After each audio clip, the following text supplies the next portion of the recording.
बिस्मिल्लाहिर्रहमानिर्रहीम। अस्सलामुअलैकुम। सऊदी अरब की अब तक की आम खबरों के साथ मैं हूं आमिर शहजाद। अगर आप भी सऊदी अरब के हालात वाक़यात से बाखबर रहना चाहते हैं तो वीडियो को पूरा देखिएगा। बढ़ते हैं खबरों की जानिब और शामिल करते हैं आज की पहली खबर।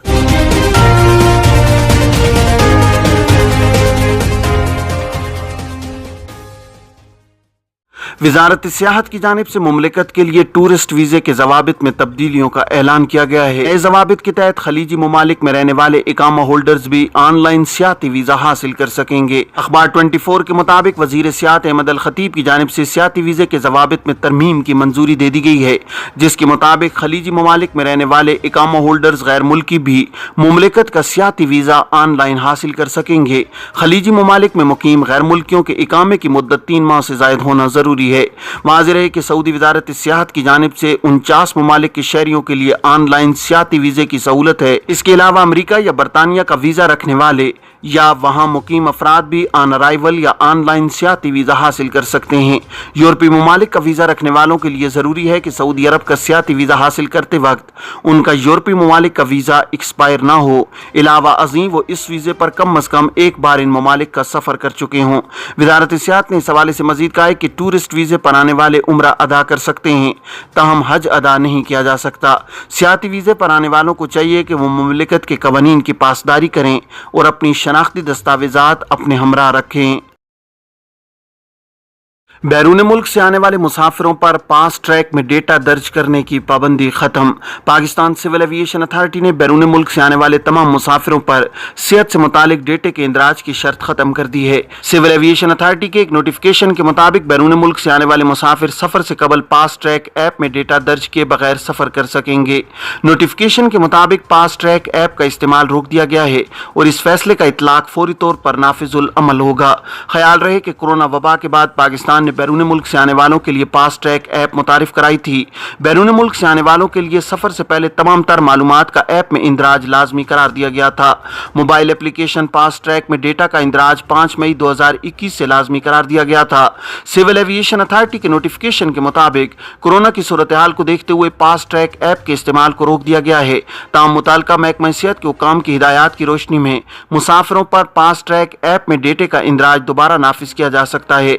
वाज़ेह है कि पाकिस्तान आने वाले मुसाफिरों के लिए फास्ट ट्रैक ऐप पर रजिस्ट्रेशन का इतलाक सिर्फ 12 साल से जायद उम्र पर था, जबकि माजूर अफराद को फास्ट ट्रैक की रजिस्ट्रेशन से इस्तिस्ना दिया गया था।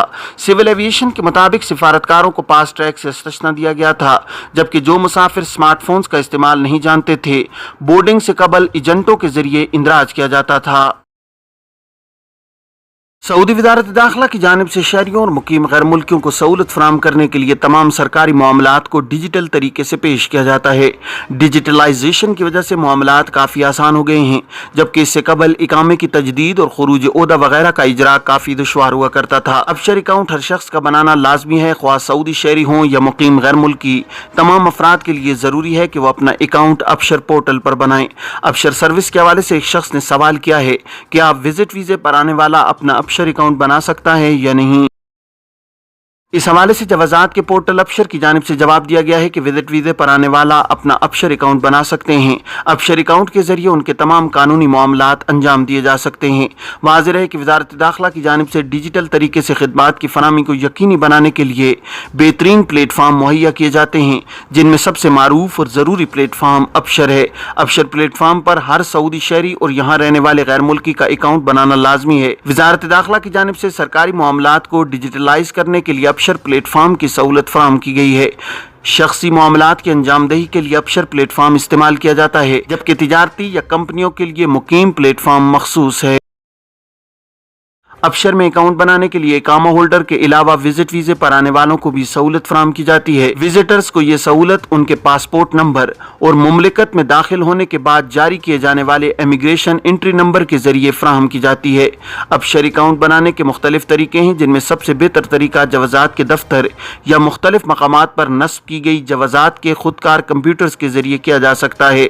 दूसरा तरीका बैंक अकाउंट के जरिए भी किया जा सकता है, जबकि तीसरा तरीका जवाजात के पोर्टल पर لاگ ان کر کے وہاں اپنا اکاؤنٹ بنانے کے لیے معلومات فیڈ کی جائیں، جس کے بعد جوازات کی جانب سے نصب مشینوں پر فنگر پرنٹ اور آئی اسکیننگ کر کے اکاؤنٹ کو اپ ڈیٹ کیا جا سکتا ہے۔ واضح ہے کہ ابشر اکاؤنٹ بنانے سے کافی سہولت ہوتی ہے، جس کے بعد تمام معاملات ڈیجیٹل طریقے سے مکمل کیے جا سکتے ہیں، جن میں وزٹ ویزے کی توسیع اور دیگر معاملات شامل ہیں، جبکہ ابشر اکاؤنٹ کی سہولت سے قبل جوازات کے دفتر جانا پڑتا تھا، مگر اس سہولت کے بعد جوازات کے دفتر جانے کی ضرورت نہیں رہی ہے اور گھر بیٹھے ہی تمام معاملات انجام دیے جا سکتے ہیں۔ سعودی مارکیٹ میں سونے کی قیمتوں میں اتار چڑھاؤ، کمی کے بعد نرخ بڑھ گئے۔ عالمی گولڈ مارکیٹ میں سونے کی قیمتوں میں اضافے کا اثر سعودی مارکیٹ میں بھی نظر آیا ہے۔ گزشتہ ایک ہفتے سے سعودی گولڈ مارکیٹ میں قیمتوں میں کمی کا سلسلہ جاری تھا۔ جمعے کو کاروبار کے آغاز پر مزید کمی دیکھنے میں آئی، تاہم شام کے وقت سونے کے نرخ بڑھ گئے۔ عاجل اور live price of gold web sites کے مطابق جمعے کو گولڈ مارکیٹ میں کاروبار کے آغاز پر 24 کیرٹ 1 گرام سونے کی قیمت 204.84 ریال تک آ گئی۔ بعد ازاں 24 کیرٹ 1 گرام سونے کے نرخ 207.88 تک جا پہنچے۔ 22 کیرٹ 1 گرام سونے کی قیمت بڑھ کر 190.83 اور 21 کیرٹ 1 گرام سونے کی قیمت 181.88 ریال ہو گئی۔ 18 کیرٹ 1 گرام سونے کی قیمت 155.89 ریال، جبکہ 14 کیرٹ 1 گرام سونے کے نرخ 121.60 ریال تک پہنچ گئے ہیں۔ جدہ بلدیہ کی ٹیم کا لیبر کیمپوں کا دورہ، ضوابط کی خلاف ورزی پر کارروائی۔ سعودی عرب کے ساحلی شہر جدہ کی بلدیہ نے شہر میں مزدوروں کے لیے قائم کیمپس کے دورے کیے ہیں اور ان میں سے کئی کیمپ کو رہائش کے قابل نہ ہونے پر جرمانے اور کارکنان کو وہاں سے دوسری جگہ منتقل کرنے کی ہدایت کی ہے۔ سبق نیوز کے مطابق جدہ کے میئر انجینئر محمد ابراہیم الزارانی نے کہا ہے کہ ان کی فیلڈ ٹیموں نے 798 مزدوروں کے رہائشی کیمپوں کے دورے کیے ہیں اور ان میں سے 164 کو رہائش کے قابل نہ ہونے پر کارکنان کو وہاں سے دوسری جگہ منتقل کرنے کی ہدایت کی ہے۔ الزارانی کا کہنا تھا کہ اس طرح کی رہائش پر صفائی ستھرائی کا کوئی خیال نہیں رکھا جا رہا تھا اور یہ خستہ حال تھے۔ اس سلسلے میں کیمپ کے عہدیداران پر جرمانے بھی عائد کیے گئے ہیں۔ الزارانی نے مزید کہا کہ فیلڈ ٹیموں نے بتایا کہ جن 164 کیمپوں کو رہائش کے قابل نہ ہونے پر جرمانے کیے گئے ہیں وہ بلدیہ کے قوانین کی پابندی نہیں کر رہے تھے اور یہ خستہ حال اور صفائی نہ ہونے کی وجہ سے گندے تھے، نیز تازہ ہوا کا بھی کوئی بہتر انتظام نہیں تھا۔ اس حوالے سے انہیں کہا گیا ہے کہ وہ جرمانوں کی ادائیگی کے بعد کیمپوں کی حالت درست کرائیں۔ واضح ہے کہ وزارت بلدیات، دیہی امور، ہاؤسنگ اور سیکریٹریٹ نے اس حوالے سے واضح کر رکھا ہے کہ مملکت بھر میں رہائش کی سہولیات فراہم کرنے والے اپنی خدمت کو بہتر بنائیں تاکہ شہری اور غیر ملکی وہاں آرام اور سکون اور صحت مند زندگی گزار سکیں۔ السعودیہ کی نئی فضائی کمپنی RIA کب شروع ہوگی؟ السعودیہ ایئر لائن کی جانب سے نئی فضائی کمپنی شروع کرنے کی تیاریاں آخری مراحل میں داخل ہو گئی ہیں۔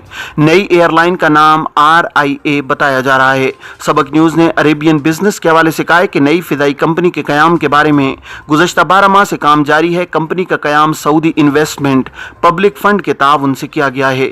انویسٹمنٹ فنڈ کے قریبی ذرائع کا کہنا تھا کہ نئی ایئر لائن بین الاقوامی فضائی کمپنی کے طور پر کام کرے گی جو بعد ازاں السعودیہ ایئر کے بعد دوسری قومی فضائی کمپنی شمار کی جائے گی۔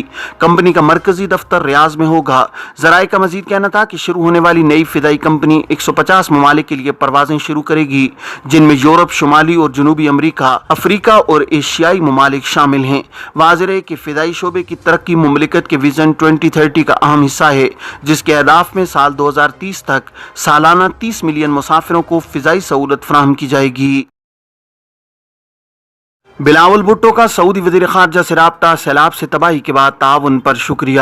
سعودی وزیر خارجہ شہزادہ فیصل بن فرحان بن عبداللہ نے اپنے پاکستانی ہم منصب بلاول بھٹو زرداری سے تازہ ترین علاقائی اور بین الاقوامی واقعات اور مشترکہ دلچسپی کے امور پر تبادلہ خیال کیا ہے۔ عاجل ویب سائٹ کے مطابق جمعے کو وزیر خارجہ بلاول بھٹو زرداری نے سعودی وزیر خارجہ سے ٹیلی فون پر رابطہ کیا اور انہیں پاکستان میں سیلاب کی صورتحال سے آگاہ کیا اور علاقائی امور کے حوالے سے گفتگو کی ہے۔